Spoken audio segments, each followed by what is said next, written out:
spoiler warning.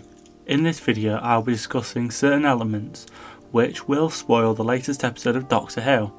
I'd highly recommend you go watch the episode before watching the video. If you want no spoilers, leave now. The Doctor arrives on Earth and is caught in a fight to the death with an enemy when a spaceship crashes in London. But as the battle wreaks havoc, destiny is converging on the Doctor's old friend, Donna Noble. This episode features David Tennant as the 14th Doctor, Catherine Tate as Donna Noble, Yasmin Finney as Rose Noble, Carl Collins as Sean Temple, and Jacqueline King as Sylvia Noble. The story was written by Russell T Davies and based on a Marvel comic by Pat Mills and John Wagner from 1980.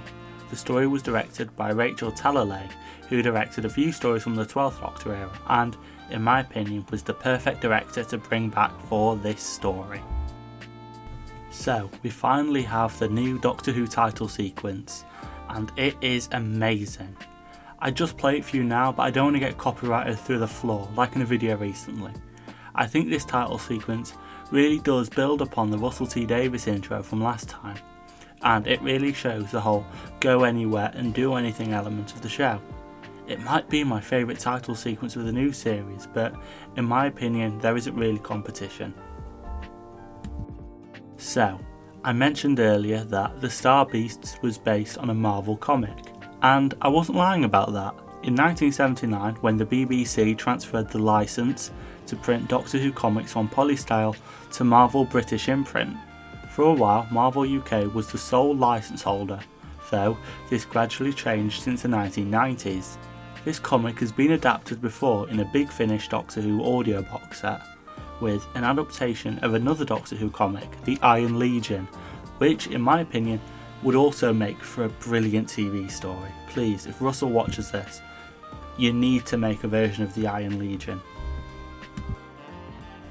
We finally get a new TARDIS console room, and the scene of the new console room reveal genuinely made me feel like a kid again, watching David Tennant run around declaring his love for it.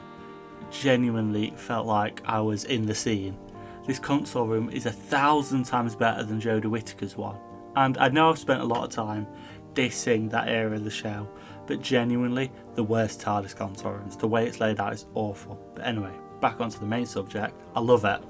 This feels like a natural progression from Peter Capaldi's console room. The white walls, the glowing roundels, how big it is. This genuinely feels like they've gotten the bigger on the inside thing. Perfect. Unfortunately, in my opinion, this story has some of the same issues that Russell ran into his last era. The issue is that his stories have a rushed ending.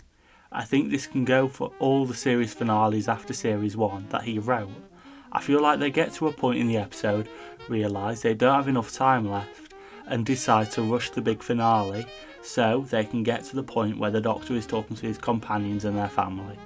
Also, another thing I don't like is the way they dealt with the Meta-Crisis Donna coming back, and the way they dealt with it. Basically, in the episode, there's a problem that the Doctor can't solve, and he brings back the Meta-Crisis Donna, and they solve the issue. But unfortunately, returning the Meta-Crisis Donna kills her, but because of space magic, her daughter brings her back.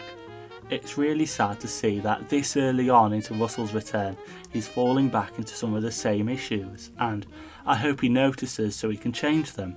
I really do hope this can become the new golden age for Doctor Who, but if Russell's going to fall into his same issues, I think we're going to have a problem again. So, that's my opinion on the Star Beasts. I could go into detail on certain elements of the story, but I don't feel comfortable discussing them, and I think I'd need to rewatch it. I'd probably rate the story an 8 out of 10. The episode feels like a lot of the series openers in the Russell T Davies era. In fact, I'd say the story feels like what they'd have done in the 70s if they'd had a bigger budget. Thank you for watching, and I'll see you in the great blue yonder.